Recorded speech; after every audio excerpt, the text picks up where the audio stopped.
Cela fait un mois que l'affaire a éclaté dans les médias. Stéphane Plaza est visé par une enquête préliminaire pour violence conjugale sur 2 de ses ex-compagnes. Dans Paris Match, certains proches prennent la parole, à l'instar de Karine Le Marchand ou encore un collaborateur qui fait des révélations quant à ce trouble dont l'animateur souffre. Ces dernières semaines ont certainement été éprouvantes pour Stéphane Plaza. L'animateur star de M6 est visé par une enquête préliminaire pour violence conjugale après les accusations de 2 femmes, comme l'avait annoncé le parquet de Paris.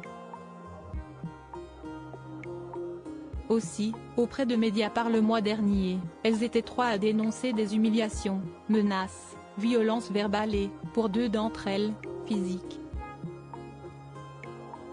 Des accusations que l'agent immobilier le plus célèbre du PAF conteste formellement.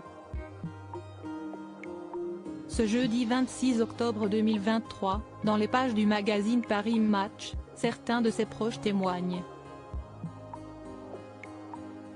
Et l'un de ses collaborateurs évoque un trouble qui pourrait expliquer une partie des faits. Il nie sans condition aucune les accusations dont il est la cible. Et d'après certains camarades, les gestes violents peuvent être liés à un trouble dont souffre l'acolyte de Karine Le Marchand, qui a elle aussi réagi à l'affaire. Stéphane est un bébé avec une force d'adulte, si est-il à dire qu'il est plutôt maladroit, je pense qu'il est dyspraxique. Il ne maîtrise pas sa force, mais n'a jamais eu un geste violent, confie alors un intermittent à nos confrères.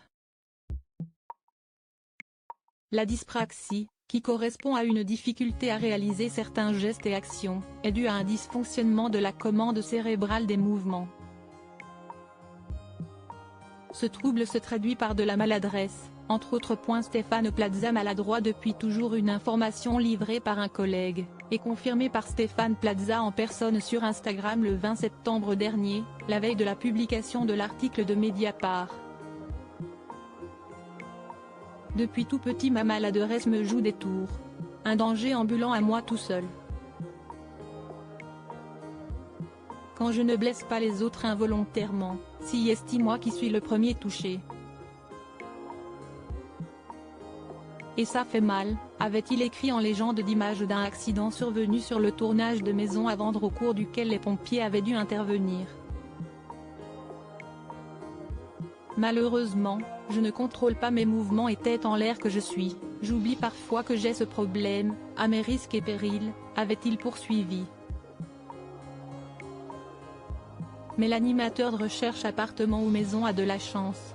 Comme il le révélait, il a un entourage qui, le connaît par cœur, lui, pardonne toujours et surtout reste loin quand il casse un mur. Je demande pardon à mon corps et pardon à vous, avait-il ainsi conclu. A priori, ses ex-compagnes ne sont pas prêtes à lui pardonner. Stéphane Plaza reste présumé innocent des faits qui lui sont reprochés jusqu'à la clôture définitive du dossier.